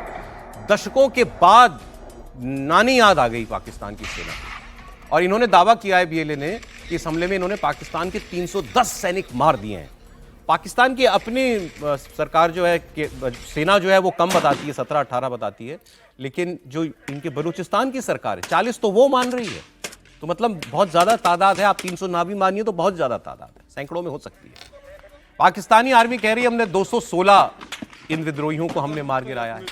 BLA पिछले 5 दिन से पाकिस्तानी आर्मी को पीट रही है बलूचिस्तान में, और बलूचिस्तान के अलग अलग हिस्सों में धमाके भी हो रहे हैं। इस हमले में पाकिस्तान के बहुत सारे जवान मारे गए, कई लोग घायल हुए हैं, और इन घायलों से मिलने के लिए ही आसिम मुनीर और शहबाज शरीफ क्वेटा में, बलूचिस्तान की राजधानी में, वहां उनसे मुलाकात करने के लिए पहुंचे थे। और इनसे मिलने के बाद आसिम मुनीर ने यह कहा कि हमलों को अंजाम देने वाले आतंकियों को और उनके मददगारों को हम छोड़ेंगे नहीं, अल्लाह की कसम हम छोड़ेंगे नहीं। और फिर भारत को का नाम लेके कहा कि ये सब भारत ही कराता है। इनको कहते ही ये फितना अल हिंदुस्तान है, मतलब ये तो हिंदुस्तान के फैलाए हुए लोग हैं, ये कहते हैं इनके द्वारा ही प्रायोजित है। अभी इनकी संसद में जो है खड़े होकर के इनका रक्षा मंत्री कह रहा था कि 22-22 लाख रुपए की तो राइफलें हैं, कहाँ से आती हैं? तो ये किसी और ने जवाब दिया उनको, अच्छा बढ़िया जवाब दिया। एक आदमी ने कहा कि अच्छा तुम कहते हो ये हिंदुस्तान करवा रहा है, हिंदुस्तान पैसे बांटता है, हिंदुस्तान इतने महंगे महंगे हथियार इनको देता है, तुम पैसे बांट दो ना। अगर हिंदुस्तान पैसे देके वहां आतंकवादी खड़े कर रहा है, तुम पैसे दे करके उनको अपना नागरिक बना लो, खरीद लो, तुम भी बलोचों को खरीद लो, कसम खिलाओ सबको पाकिस्तान के संविधान की, अगर ऐसा कुछ है भी तो। लेकिन वो नहीं कर सकते। और लोग बता रहे हैं कि अब जो कोशिश पाकिस्तान की सेना की है पूरी तरीके से नस्ल बदल देने की बलोचों की, कि और शहर और राज्यों से, पंजाब वगैरह से सबसे लोग ले जाकर के बड़ी तादाद में यहां पर उनको एस्टैब्लिश किया जाएगा, बसाया जाएगा, ताकि हमारे कुछ सगे तो रहें, सगे लोग तो रहें बलूचिस्तान में, क्योंकि पूरा बलूचिस्तान अब अलग होना चाहता है इनसे। अब मैं आगे आपको कुछ और तस्वीरें दिखाता हूं। जब ये जाते हैं ना, निकलती हैं इनकी गाड़ियां आर्मी की, वो कैसे पत्थर मारती है जनता इनके ऊपर। और ये, हाँ, ये पहले देख लीजिए, ये चीफ मिनिस्टर ऐसे निकलता है बलूचिस्तान की सड़क पर सर। ये हालत है, गाड़ियां गिन लीजिए कितनी हैं, और हर गाड़ी के ऊपर जो है जवान खड़ा हुआ आपको दिखाई देगा। ऐसे हालात हो चुके हैं बलूचिस्तान के कि चीफ मिनिस्टर भी अपने शहर में, क्वेटा शहर में, एक जगह से दूसरी जगह जाने के लिए इतनी तैयारी के साथ निकलता है। आप देखिए, अगली तस्वीर दिखा दीजिए जरा, कि कैसे जो है लोग जो हैं वो पाकिस्तान की सेना का स्वागत करते हैं। ये बार जरा पूरा स्क्रीन पर लेकर दिखा दीजिए, ये देखिए।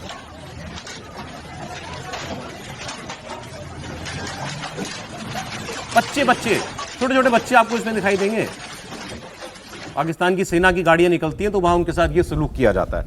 अब ये बात पाकिस्तान के पत्रकार कह रहे हैं अपनी सरकार से कि जागो, बच्चा बच्चा बलूचिस्तान का तुमसे नफरत करता है, इस हकीकत को मानो।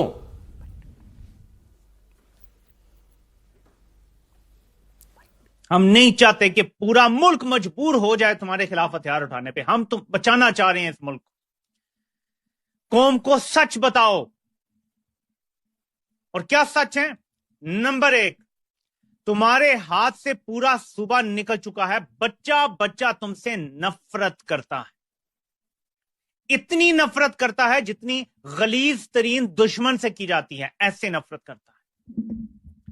दूसरा, यह बताओ कि तुम्हारी कोई अमलदारी नहीं है पूरे सूबे में, बलूचिस्तान में।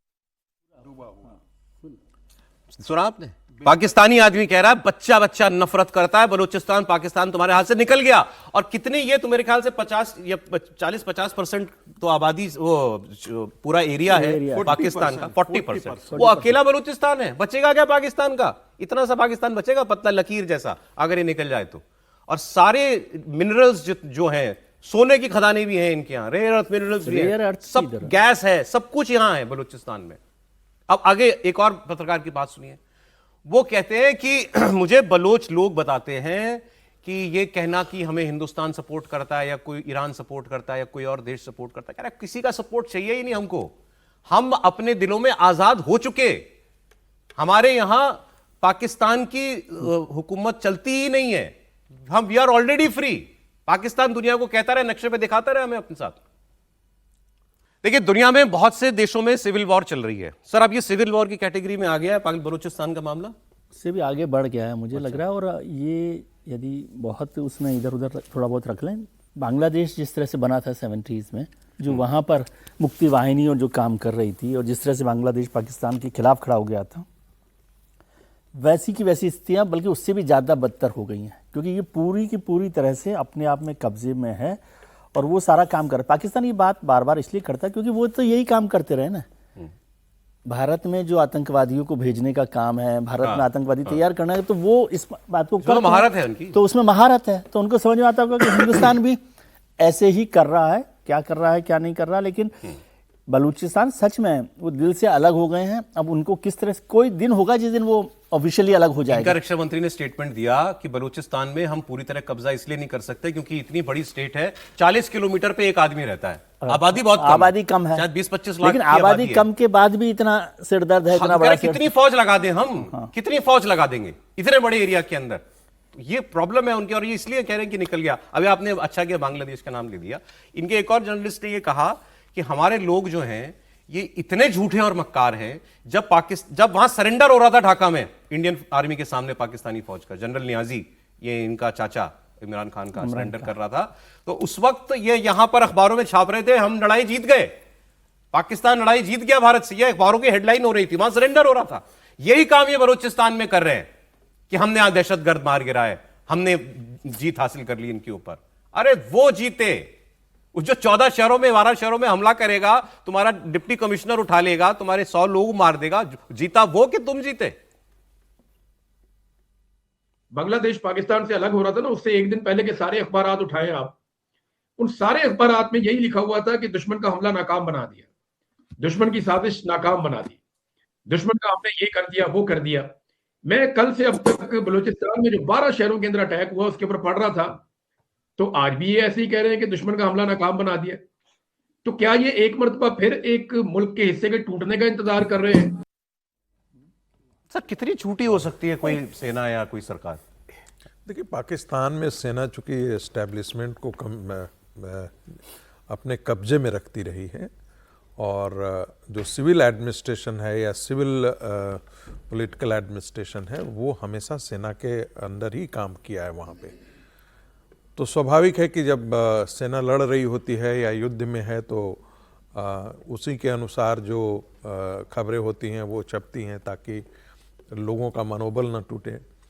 यहाँ पर भी यदि कल जाकर के ये पता लग जाए कि बलूचों ने उनके 14 शहरों पर हमला कर दिया है, 17 शहरों पर हमला कर दिया है जी, एसपी को बंधक बना लिया है, डिप्टी कमिश्नर ऑफ पुलिस को डीएसपी को जो है वो बंधक बना लिया है, थाना कब्जा कर लिया है, जो आर्मी के पोस्ट हैं उस पर हमला कर दिया है, तो ऐसी स्थिति में जो पूरे पाकिस्तान के अंदर ये जाएगा कि army is unable to neutralise, वो कंट्रोल कर पाने में सक्षम नहीं है, जो है भी नहीं। तो नहीं, इसका असर और भी जगह होगा ना। अभी तो ये बलूच के अंदर है, ये सिंध मूवमेंट भी तो साथ साथ चल रहा है, सिंध में भी तो उतना ही चल इनको रहा है। देख के और सूबों की आजादी की भी लड़ाई और मजबूत होगी। देखिए, वहां पर सत्ता में जो सबसे ताकतवर है और बदतमीज और बदमाशी करता है वो पंजाबी मुसलमान है। इस चीज को ध्यान रखिएगा, सत्ता में पूरा कब्जा जो है उन्हीं का रहता है, बाकी जगह पर ये दादागिरी करते इनकी भी तो यही शिकायत है। और आगे जो करने जा रही है पाकिस्तान की सरकार, ये अपना डेथ वारंट साइन कर रही है, ये बलूचिस्तान के अलग होने में खुद मदद दे रही है। अब आप देखिए, इस हमले के बाद पाकिस्तान की सरकार ने यह फैसला किया है कि हर वो परिवार जिसके ऊपर शक है कि इनका लड़का जो है वो विद्रोही हो गया या वो इनके साथ शामिल हो गया है बीएलए वगैरह के साथ, उनकी सारी संपत्ति जब्त कर ली जाएगी। अगर उनके पास पासपोर्ट है तो पासपोर्ट कैंसिल कर दिया जाएगा, इनके कहीं भी ट्रैवल करने पर बलूचिस्तान के बाहर रोक लगा दी जाएगी, इनके पास जितने फोन हैं वो सारे सिम डीएक्टिवेट कर दिए जाएंगे। ये इस हद तक जारी है पाकिस्तान की सेना बलूच लोगों को दबाने के लिए, उनका दमन करने के लिए। लेकिन एक और असल वजह, बहुत बुनियादी वजह है, वो एक इनके आदमी ने बताई और भारत का नाम लेके बताई। अब वो किसका जिक्र कर रहे हैं, उन्होंने नाम तो नहीं लिया, लेकिन उन्होंने कहा कि मैंने एक इंडियन आर्मी चीफ की रिटायरमेंट के बाद ये पढ़ा, ये मुझे पता लगा कि इसके अकाउंट पे कितने पैसे हैं, और फिर मैंने अपने आर्मी चीफों की तरफ देखा कि ये रिटायर होते हैं तो इनके पास कितने पैसे होते हैं। असल वजह तो ये है, ये जो सेना लूट खसोट कर रही है, पाकिस्तान के जनरल जैसे नोच रहे हैं पाकिस्तानियों को, उसकी वजह से ये हालात हैं जो बलूचिस्तान में हुए हैं। आप सुनिए, नहीं है, बिल्कुल भी नहीं है, और इज्जत करते भी नहीं पाकिस्तानी है अपनी फौज की। बिल्कुल ठीक कह रहे हैं, पाकिस्तान का हर आर्मी चीफ तो बाहर चला जाए। कौन सा आर्मी चीफ पाकिस्तान में रहता है रिटायरमेंट के बाद? बाजवा बाहर चला गया, क्या नहीं बाहर चला गया, राहिल शरीफ बाहर चला गया, यासिम मुनीर पता नहीं अब रिटायर होगा कि नहीं होगा, ये भी पता लगे बाहर जाए। पापा जॉन्स पिज्जा की चेन चलाता है इनका आर्मी चीफ पुराना, अरबों रुपए का मालिक है वो। और ये जो कह रहे हैं इंडियन आर्मी, बिल्कुल ठीक कह रहे हैं।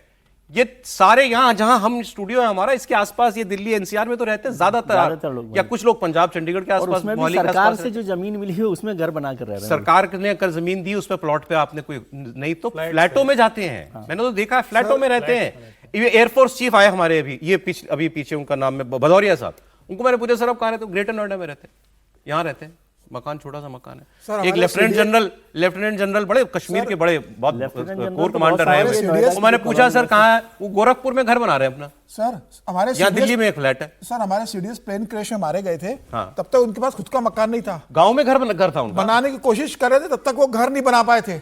ये हालत है भारत में, मतलब सेना प्रमुख इतने ईमानदारी से रहते हैं, और पाकिस्तान की क्या हालत जो आज बता रहे हैं, और इसके जिम्मेदार कौन है? पाकिस्तान की आवाम जिम्मेदार है। 7 दशक से सेना वहां पर जिस तरीके से लूट का तंत्र चला रही है और आवाम वहां चुपचाप सहन कर रही है।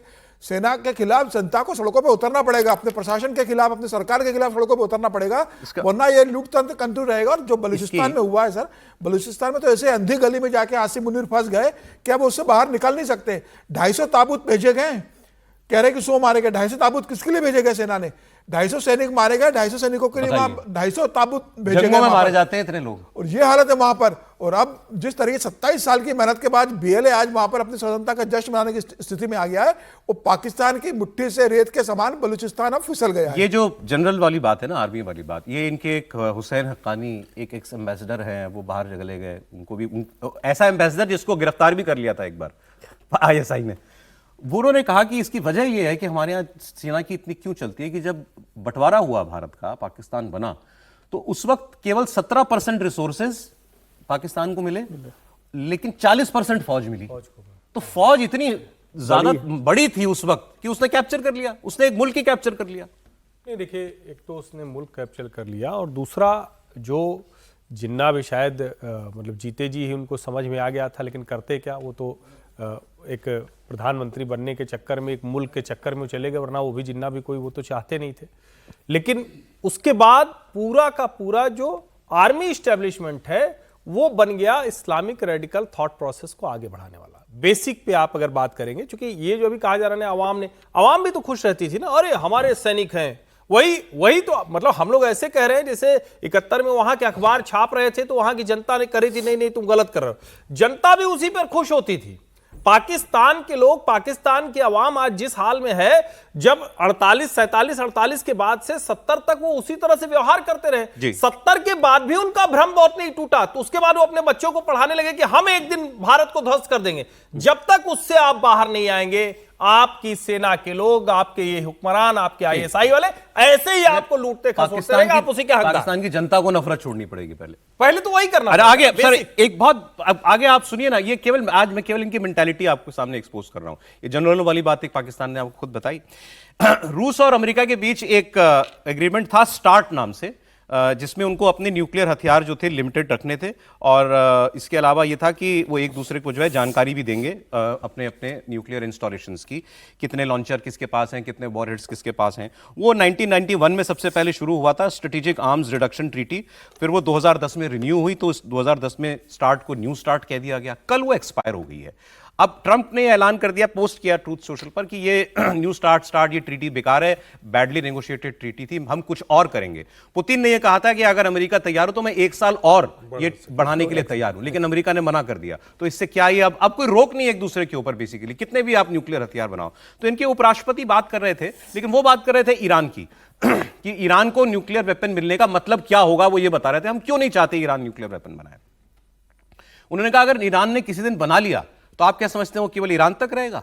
वो अगले दिन सऊदी अरब को मिलेगा, उसके अगले दिन वो किसी और मुल्क को मिलेगा। तो पहले मैंने कहता हूं कि जीडी वैंस साहब, आप गलत पते पे बात कर रहे हो। अरे ईरान के साथ सीमा जिस पाकिस्तान की लगती है उसकी तो बात करो। बना चुका है वो ऐसे ही किसी से खरीद के बनाया। चाइना ने उसको न्यूक्लियर, और नॉर्थ कोरिया ने, चाइना ने उसको दिया, इसने नॉर्थ कोरिया को दिया, ये लीबिया को बेच रहा था। इस पर क्यों नहीं बोलते? पाकिस्तान का सारा न्यूक्लियर प्रोग्राम चोरी का है, सारा स्मगल्ड है, और वो अभी भी स्मगल करता है उसको।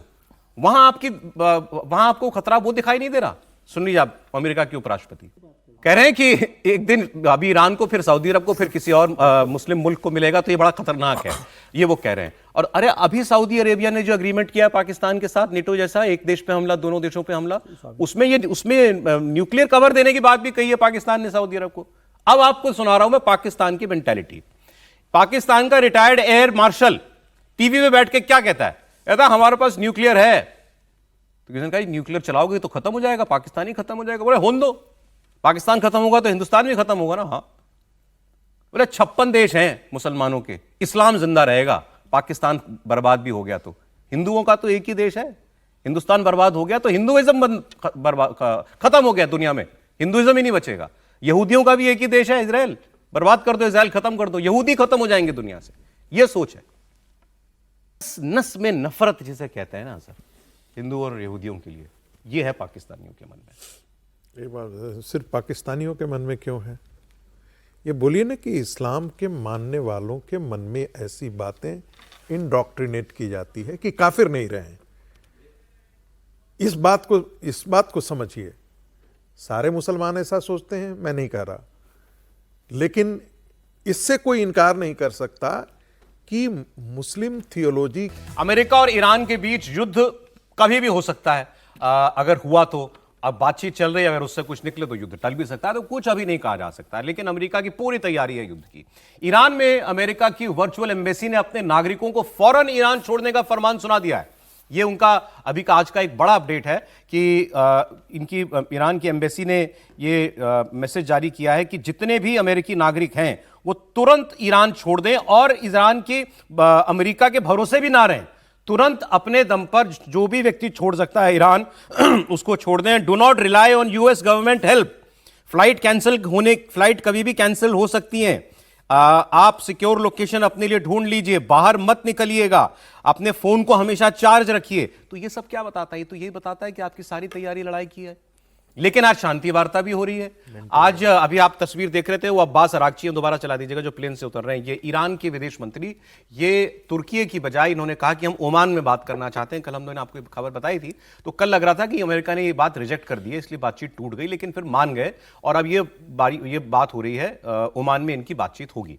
व्हाइट हाउस की तरफ से स्टीव विटकॉफ को यहां पर जो है वो भेजा जा रहा है। अच्छा, अब इसमें इशू ये है कि ये कहते हैं कि हम केवल न्यूक्लियर डील पर बात करेंगे, और वो कहते हैं कि हम न्यूक्लियर पर भी बात करेंगे, मिसाइल पर भी बात करेंगे, तुम्हारे अंदर जो प्रदर्शनों पर तुमने लोगों को मारा हम उसकी भी बात करेंगे, हम हिजबुल्लाह की भी बात करेंगे, हम हमास की भी बात करेंगे। मतलब तुम्हारे सारे तार खोलेंगे हम इस बार, ये अमेरिका कह रहा है। तो कितनी गुंजाइश है इससे कुछ निकलने की, ये एक बात रह गई। एक वीडियो जारी किया यूएस सेंट्रल कमांड ने, जो इस रीजन में जो उनकी आर्मी की कमांड है वो, ये उन्होंने कहा we are always ready, American forces are not sitting idle. तो ये यूएसएस अब्राहम लिंकन जो बिल्कुल पर्शियन गल्फ के बाहर खड़ा हुआ है अभी ईरान से थोड़ी दूरी पर, ये उसकी तस्वीरें यूएस आर्मी की सेंट्रल कमांड ने आज ही जारी की हैं। तो मतलब पोस्टरिंग सारी लड़ाई की है और उधर बातचीत भी हो रही है, मतलब दबाव बना के बातचीत की जाती है। तो वो काम अमेरिका इस वक्त कर रहा है। बेसिकली ईरान की गर्दन पकड़ रखी है उसने, कह रहा है कि तू मान नहीं तो तेरे को मारेंगे। ये अभी तक की स्थिति है। अब आपको मैं बयान सुनाता हूं ट्रंप का। ट्रंप ने इसको और बढ़ाया थोड़ा टेम्परेचर। मैंने कहा शक है कि मैं हमला करूंगा, लोग मुझसे पूछते हैं आप हमला नहीं कर रहे, जाके वेनेजुएला से पूछो ना मैंने क्या किया उनके साथ, तब भी लोग कहते थे कुछ नहीं करेगा ट्रंप। जाके पूछो मादुरो कहां है आजकल। सुनिए। Diplomacy moving forward. The president has obviously been quite clear. Just ask Venezuela. Ask Iran. They're negotiating now. They don't want us to hit them. You know, we have a big fleet going over to Iran, but so raising. अब ये जो, और जो इससे पहले आप महिला की बाइट सुन रहे थे, वो व्हाइट हाउस की प्रवक्ता हैं, और वो ये कह रही थी कि किसी को इस भुलावे में नहीं रहना चाहिए कि ट्रंप क्या कर सकते हैं। दुनिया की सबसे ताकतवर फौज के कमांडर इन चीफ हैं ट्रंप, और दुनिया का सबसे बड़ा जंगी बेड़ा ईरान के सामने इस वक्त खड़ा हुआ है। तो ये, और ये हकीकत भी है। अब सर, ये बातचीत से कुछ निकलने वाला है जो ओमान में हो रही है? बातचीत केवल दबाव के लिए है कि जंग ना हो। जंग की तैयारी जब होती है तो वो इसीलिए होती है कि जंग ना हो। मैं उसको दूसरे तरीके से, अमेरिका चाह रहा है कि जंग ना हो। अमेरिका चाहेगा कि वो ईरान के साथ जंग ना करे, लेकिन ईरान को इतना दबा कर रखे कि वो उनके कंट्रोल में रहे। जैसे आपने बहुत सही शब्द का इस्तेमाल किया कि उन्होंने गला दबा रखा उसका, तो वो उस स्थिति तक रखे। लेकिन वैसे ट्रंप साहब पर तो भरोसा किया नहीं जा सकता, बिल्कुल नहीं, कुछ भी कोई भी नहीं कर सकता, कुछ भी वो कर सकते हैं। लेकिन फिर भी मुझे लगता है कि वो ईरान पर हमला करने से बचेंगे, किसी भी तरह से उस पर कंट्रोल किया जा सके, इस सारी एक्सरसाइज को करेंगे। अभी आपने पहले जिक्र किया कि वो वैंस साहब कह रहे थे कि ईरान जो है न्यूक्लियर उसको ना करें। आपने कहा पाकिस्तान, खुद के पास ईरान न्यूक्लियर पावर कितना है अमेरिका के पास, तो वो किसको सलाह दे रहे हैं, किसको ज्ञान दे रहे हैं? वो प्रवचन तो है, ताकतवर आदमी ज्ञान देता है दुनिया को। तो ईरान भी कोई ऐसे मानने वाला नहीं है कि उस तरह से। आगे आपको बयान दिखाता हूं एक। लेकिन जंग क्यों नहीं होनी चाहिए, ये हम बार बार ये चर्चा करते हैं, क्योंकि और खतरनाक होगा, कितना खतरनाक है, और हम सबके लिए नुकसानदेह, किसी का भला नहीं है लड़ाई में। लोग कहेंगे कि साहब खोमेनी दमन कर रहा है, वो ईरान की जनता की जैसे मदद की जाए वो और तरीके होंगे। लेकिन लड़ाई अगर होगी तो क्या होगा आपको मालूम? मैंने एक दिन पहले भी ईरान के फायदे का नहीं होगा। अभी मैंने चेक किया, क्रूड ऑयल जो है, जो हम 90% इंपोर्ट करते हैं अपनी जरूरत का, $64 पे है। जंग होते ही वो 100 से $120 हो जाएगा, दुगना हो जाएगा। किस पे मार पड़ेगी? हम पे। दुनिया भर में तेल महंगा होगा। अगर $10 क्रूड ऑयल की दाम बढ़ते हैं तो इन्फ्लेशन 0.6% बढ़ता है वर्ल्ड ओवर $0.6% इन्फ्लेशन बढ़ जाता है केवल $10 पर। यह तो $60 बढ़ने की बात हो रही है। कितनी महंगाई बढ़ेगी इसका अंदाजा आप लगाइए। वो जहां पर वो स्ट्रेट ऑफ हॉर्मूज है, ईरान की सबसे बड़ी ताकत यह है कि एक पतली सी चोंच में से निकलती है दुनिया की 20% शिपिंग, वहां वो बैठा है। वो अगर उसने रोक दिया, सारी शिपिंग कॉस्ट बढ़ जाएगी दुनिया की, इंश्योरेंस कॉस्ट बढ़ जाएगी दुनिया की सारी शिपिंग की। ये सारा पैसा कहां से जाएगा? ये महंगाई बढ़ेगी। इसलिए युद्ध किसी के बस हक में नहीं है। अब आगे सुनिए आप, मैं मार्को रूबियो की जो इनके विदेश मंत्री हैं वो बता रहे हैं हमारे मुद्दे क्या हैं। ये मतलब बातचीत जो कर रहे हैं उसमें किन मुद्दों पर बात कर रहे हैं, सुनिए। As far as the topic of those discussions and what the agenda needs to be, look, I think in order for talks to actually lead to something meaningful, they will have to include certain things. And that includes the range of their ballistic missiles. That includes their sponsorship of terrorist organizations across the region. That includes the nuclear program, and that includes the treatment of their own people. तो ये कह रहे हैं हम सारी बातें करेंगे, मतलब तुम्हें हम न्यूक्लियर भी नहीं रखने देंगे, तुम्हें मिसाइल भी नहीं रखने देंगे, और तुमने जितनी प्रॉक्सीज पाल रखी हैं वो भी तुमको खत्म करनी पड़ेगी। क्या ईरान इतनी सारी बातें मानेगा? वो झुकेगा? एक बार किसी पाकिस्तान के जर्नलिस्ट ने कहा था कि ये जो रेस है ना, ईरानियंस की रेस जो है, ये इनकी सिविलाइजेशनल हिस्ट्री है, वो इनकी मेमोरी इतनी पुरानी है, ये मौत से तो डरते नहीं, इनको लड़ाई इनके लिए चीज ही कुछ नहीं है। अब जो 1979 का रेवोल्यूशन था, जहां से ये इस्लामी सत्ता बनी ईरान में, उसके जो पहले आयतुल्ला थे ना, आयतुल्ला खोमेनी, अभी जो है वो है आयतुल्ला खामेनेई, वो थे आयतुल्ला खोमेनी ओरिजिनल। उनके पोते का बयान आपको मैं सुनाता हूं, वो खुद भी क्लेरिक है। वो कह रहे हैं कि मैं नहीं मानता कि अमेरिका हमला करेगा, मुझे नहीं लगता कि अमेरिका हमला करेगा, उनका यह कहना है, लेकिन अगर करेगा तो फिर उसको मालूम नहीं है कि उसको जवाब कैसा मिलेगा।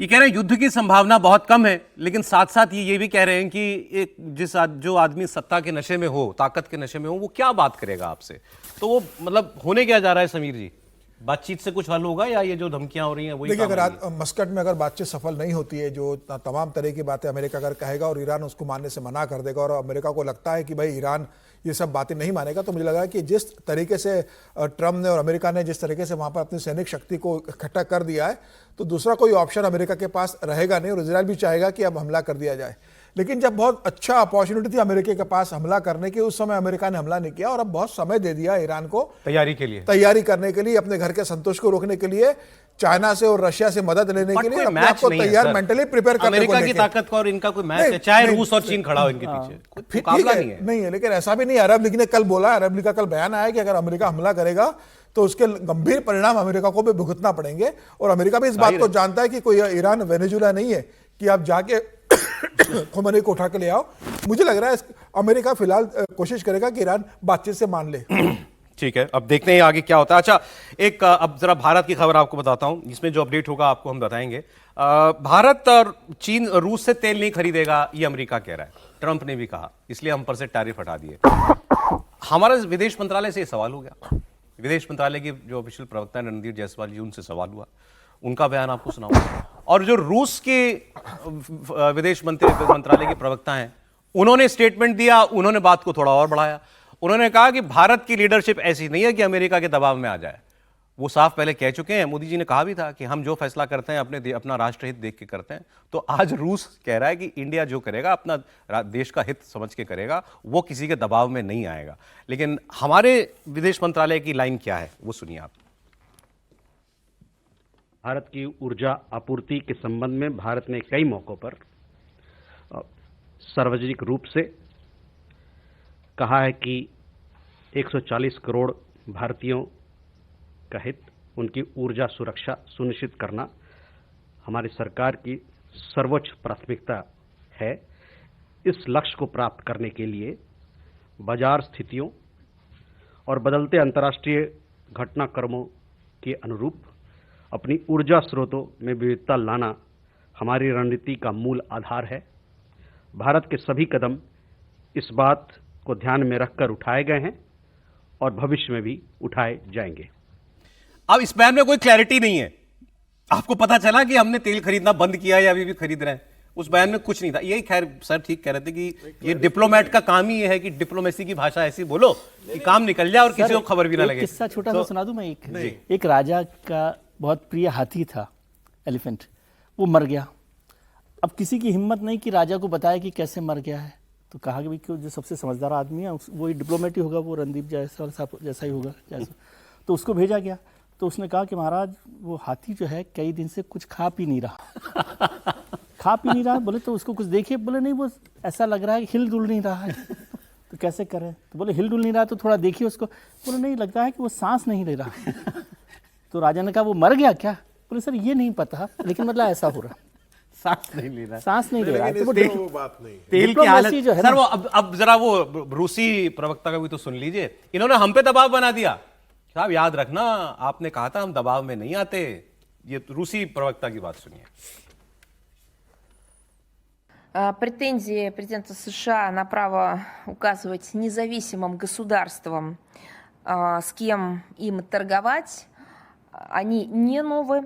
Также хорошо известна позиция Индии, которая неоднократно высказывалась руководством этой страны, руководителями Индии и в контактах с российскими коллегами и публично. А именно в вопросах внешнеэкономического сотрудничества Нью-Дели руководствует исключительно национальными интересами, принимая суверенные решения, исходящие из коммерческой целесообразности. У нас нет оснований полагать, что индийские друзья пересмотрели свой подход, по-прежнему убеждены, что закупка Индии российских углеводородов выгодна обеим странам и содействует поддержанию стабильности на международном энергетическом рынке. Мы готовы продолжать тесную кооперацию в этой области с нашими партнерами в Индии. ये कह रहे हैं कि हमें पूरा यकीन है भारत की लीडरशिप ट्रंप के दबाव के आगे, अमेरिका के दबाव के आगे नहीं झुकेगी, और पहले भी उन्होंने फैसले हमेशा अपने देश हित में लिए हैं। अब बताइए साहब, हमारा देश बता नहीं रहा कि तेल खरीदना बंद किया कि नहीं किया? नहीं, देखिए जो डिप्लोमेसी की भाषा है उन्होंने बहुत साफ कह दिया कि हम अपनी ऊर्जा जरूरतों के अनुसार जो भी निर्णय होगा वो हम करते रहेंगे। इसमें एक बात बहुत साफ संकेत है कि भारत आने वाले दिनों में भी अभी भी खरीद रहा है। 12 लाख बैरल जो है वो अभी भी खरीद रहा है।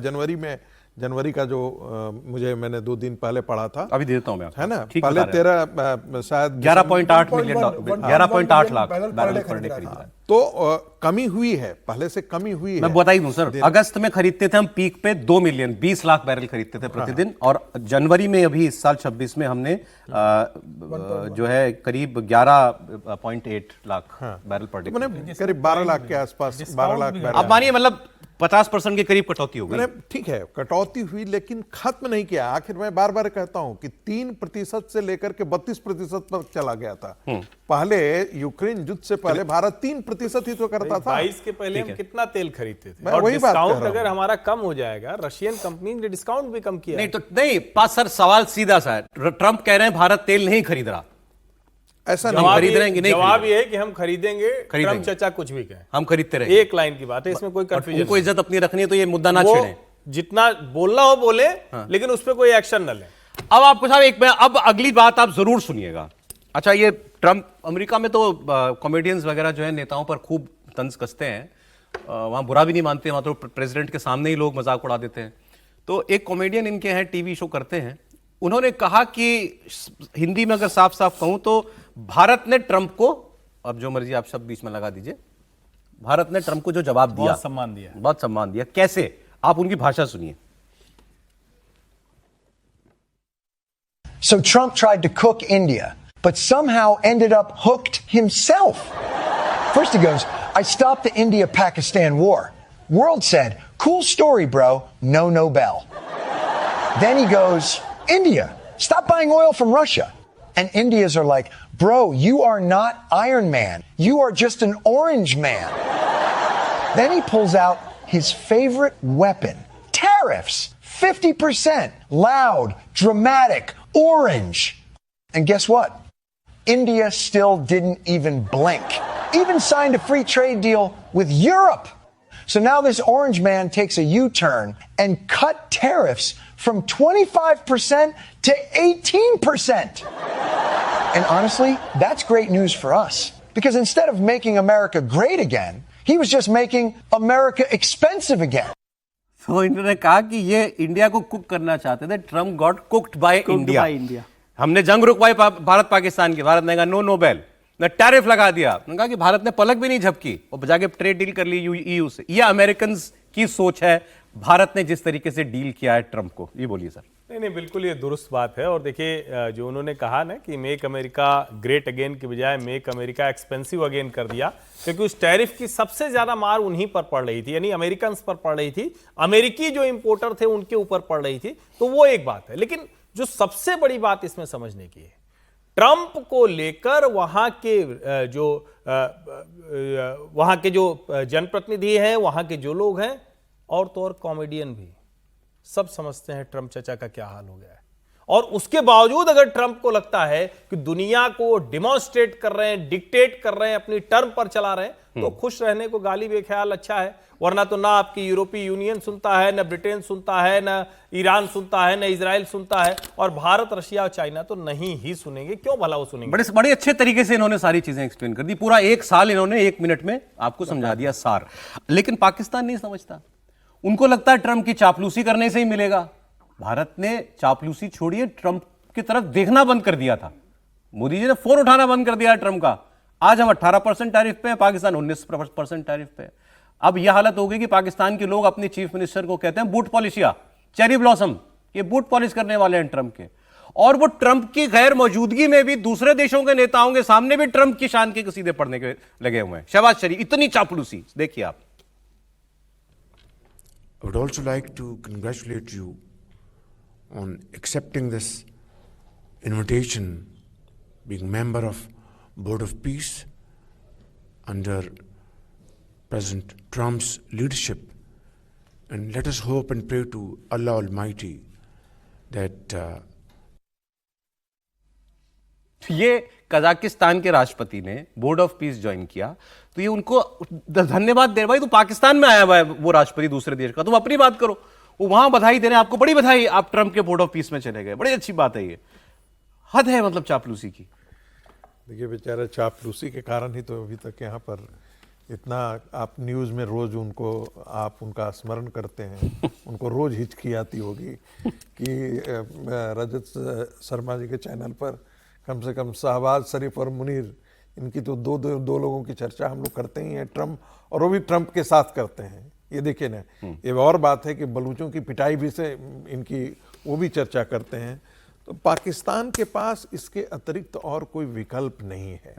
पाकिस्तान न तो आर्थिक तौर पर एक ताकतवर देश है, बेशक वहाँ पर मिलिट्री पावर उन्होंने बना रखा है, लेकिन जब तक आपके पास असला ही नहीं होंगे, टेक्नोलॉजी ही नहीं होगी, तो ये सारे के धरे रह जाएंगे. और भारत ने बार बार दिखाया है, और भारत तो छोड़ दीजिए, बलूच उनको रोज दिखा रहा है कि तुम्हारी औकात क्या है. उनके मिलिट्री को रोज मार रहा है, पीट रहा है, बंधक बना ले रहा है, उनको उनके पोस्ट से खदेड़ दे रहा है. तो ये स्थिति पाकिस्तान की आज की हकीकत है. और पाकिस्तान की आम जनता भी न तो मिलिट्री एस्टेब्लिशमेंट के साथ आज खुश है और न ही पॉलिटिकल एस्टेब्लिशमेंट के साथ हुए. ये और बात है कि वो सड़कों पर निकल करके उस तरह से आंदोलन नहीं कर रहा है जैसा उसे करना सर. एक बहुत छोटा कमेंट आपका. मैं कल एक डेटा देख रहा था, ये इनके ऊपर शायद पाकिस्तान के ऊपर 150 या 160 अरब डॉलर का कर्ज है. उसमें से 70 अरब डॉलर जो है केवल चाइना के देने हैं इन्होंने. तो ये चाइना से इतना दूर जा सकते हैं कि जितनी चापलूसी ट्रंप की करते हैं, क्या ये चीन से दूर जा रहे हैं? चीन से दूर जा रहे हैं. अभी खबर ये आ रही है कि अभी पुतिन साहब का फोन नहीं उठा रहे, डर के मारे आ नहीं रहे, क्योंकि जो बीएलए ने जो किया है, ग्वादर पोर्ट पे बवाल मचा हुआ है, तो चीन कह रहा है भाई वहां बीएलए को संभालो. अरे शी जिनपिंग का फोन नहीं. हाँ, शी जिनपिंग का वहां पर उसको, मैंने तो एक और खबर पढ़ी कि वहां मेरा पैसा वापस करो. चीनी सेना डिप्लॉय करने की बातें हो रही हैं. बिल्कुल, उन्होंने बोल दिया आप तो मेरा पैसा वापस कर दो, इतना पैसा लगाया, या आप वहां पे व्यवस्था सुधारो. दूसरा ये कि यूएई ने जिस तरीके से कहा है कि भैया 2 बिलियन लौटा दो मेरा, तो नहीं लौटा, वरना इतना इंटरेस्ट जो लग रहा है. तो सही तरह से पाकिस्तान जिस तरह से घिरा हुआ है, और अमेरिका की कितनी भी चापलूसी कर ले, पाकिस्तान के आखिरी में पिटाई होना ही ये बीएलए से. चलिए, आज समय इतना ही. कहानी कुर्सी के बहुत शुक्रिया हर्षवर्धन जी, विजय जी, प्रोफेसर रागी जी, समीर जी, बहुत धन्यवाद. कल फिर मुलाकात होगी आपसे कहानी कुर्सी की में.